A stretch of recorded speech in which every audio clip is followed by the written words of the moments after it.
Hey everyone, this is Dan with Shaner Designs, here with another 1-minute Solidworks tip. This one's going to cover part configurations.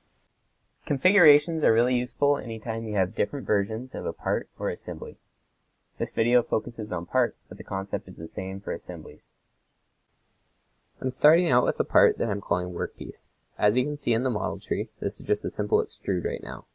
There's also one other suppress feature, which I'll get to shortly. Now, going to the Configuration Manager tab, we can see that we have two configurations, default and one named after the dimensions of the part. Right now, if I toggle between them, they are exactly identical. Let's change that. Back in the model tree, let's edit the sketch for the extrude.